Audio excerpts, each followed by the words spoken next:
evening. I'm joined with Stoughton Police Chief Thomas Murphy, and I'm here with Lieutenant Detective at State Police attached to our unit, Georgios Kontsas. Just let me give you a little bit of background, which I think some of you know. But sometime around 10 o'clock yesterday morning at 8 Mara Circle in Stoughton, an assailant gained entry into a single-family home. He was met at the door by Georgios Kontsas, age 74. On entry, this male assaulted with a knife Mrs. Kontsas in a violent attack. Her husband, Georgios Kontsas, interceded at that point and tried to fend off the assailant. He was wounded severely with multiple wounds, serious wounds. Mrs. Kontsas, as her husband tried to fend off this attacker, was able to flee through the back door of the home. She fled through the back door of the home, went to steps at her neighbor's yard, called out to her neighbor, and the neighbor called 911 with two different calls back to back, notifying Stoughton Police that someone had been injured and they should come immediately. She has been transported to the hospital. She received medical attention yesterday. She is doing better and is not in a life-threatening situation at this point. We're pleased to hear that. Unfortunately, when police arrived at the scene, at the home, they found Mr. Kontsas was dead on the scene, and they notified the Norfolk District Attorney's Office, State Police. They all entered the scene and began processing the scene. The investigation ensued. It's clear to say that if it wasn't for the intervention of Mr. Kontsas, that in all likelihood his wife would have been killed. So his intervention effectively saved her life. Through the night, after gaining search warrants, crime scene services attached to the state police processed that scene into the early morning hours.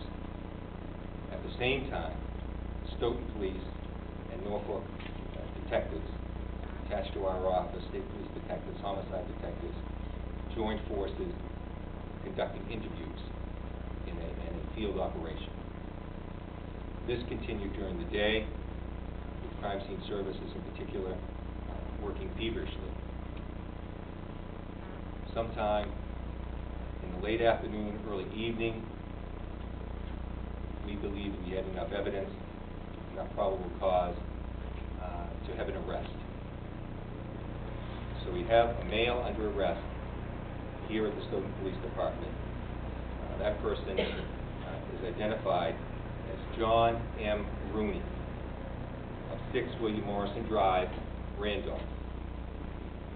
He was arrested at 5:55 p.m. at his home without incident. He's 46 years old. His date of birth is July 22nd, 1963. His occupation, as far as we can ascertain, was a heating and air conditioning business owner, although we think now he's currently unemployed. He's been charged with murder, armed assault to murder someone over 60 years of age, home invasion, assault and battery with a dangerous weapon causing serious injury, armed assault in a dwelling, and he'll be arraigned tomorrow in Stoughton District Court. Clearly, this has been an effort of tremendous coordination. It's a good example of law enforcement work where local police, familiar with information close to the neighborhood, close to the town, work in concert with our department and work in concert with the state police homicide detectives attached to our office in Norfolk County. We also thank the tremendous effort of the State Police Crime Scene Services in this investigation. Their work was essential to getting probable cause and essential to our arrest this evening. I'll take any questions anyone might have. What's the relationship, if any, between suspect and suspect? I think as far as we know, the victims, both Mr. and Mrs. Kontsas, we don't have any information that they directly knew the assailant. So this was a random attack, you believe? I wouldn't say that either. I just think that some of that information is still being developed at this point. What's clear is that the evidence at the scene, communication with the field operation, all work to get us to the point where we could make an arrest this evening. How did you develop him as a suspect? It was terrific field work, interviews, trying to gain that information, and crime scene services at that scene. There was trace evidence at the scene that was harvested. Some of it still has to be processed because it can't be done that quickly, but some of it was able to be utilized to get us to the point of arrest this evening. Did he work at that home before? Has he done work there? There's no knowledge of that. Did she let him in the door? He gained entrance to the door. Some of the details, given the fact that Mrs. Kontsas has been injured, some of those details will come out when she's feeling better, and we'll have greater detail in that respect. But dealing with the information we have, we're comfortable just saying gained entry and leaving it at that. Is he a criminal history, this guy? That's something we're not allowed to get into. At the arraignment tomorrow, when they make arguments of bail, some of that information will come out. So did they know him at all? The face, when they saw him come in, were they aware of who this was, or in their mind this is an absolutely... Our information at this point is that he wasn't recognized as someone they knew. But I can't be certain of that. And how do you tell neighbors that they don't have to learn? I think some of this information will be developed as we go forward in the meeting. What we're doing tonight is just announcing the arrest. We can't get into greater detail at this time. Was he there to rob them? Because the person that is under arrest is presumed to be innocent until he has to stay in court. And we're limited right now in terms of what we can say.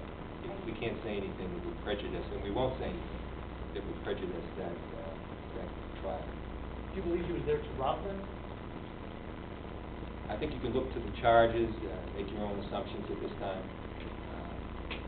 Some of that information isn't quite clear because, again, we're going to have to rely on some information from someone who's injured to really see what was in the house and what wasn't. Do you believe he got away with anything other than this attack? Did he take anything from the property? I can only comment to what appears to be the time frame. Seems like the attack occurred around 10 o'clock. The 911 call came in to Stoughton at 10:17. You know, the victim who passed away was a real estate owner in the property. Did this guy, the suspect, work at some of his properties maybe? Not to our knowledge. The victim was a person that had a business, food business, did own the property. Our understanding is that his current status was someone that managed the property and was more of a property manager than someone who's in the business any longer. I know the details are slim right now. More, I think, will become apparent tomorrow. The important thing is, I think, to recognize we do have a man in custody that's under arrest, and we have someone that, again, we feel there was probable cause to arrest. Did Mr. Mooney work alone? Did anyone else you guys looking for him? He is the only person under arrest. You gonna lose the mugshot? No, we're not. There's identifications and other things. And if you have occasion, through whatever source of having any kind of picture, what I'd ask you from the standpoint of bringing the case forward, if we do have identifications that have to be made at a later date, it would be better for the prosecution of the case if those people making the identifications did not see something on TV, because that would be an issue. So we ask you until tomorrow anyways to, if you could, to refrain. Are you able to say anything now about the connection between this and the two prior assaults on the female victim, and also the two firefighters that were kind of the fire lead? I'm not necessarily familiar with the first, but this seems to be an incident that's discrete to itself. That it's a discrete incident, appears to us. There was no history of any sort that kind of led up to it? I have no knowledge that what was asked and what happened before was related to this directly. He entered the place with the intention to leave to kill her. He said something about her. That's something that we don't know right now. So, something frankly, if we did know, we wouldn't share. But that's something that we can't talk about now. You know, if he was after warning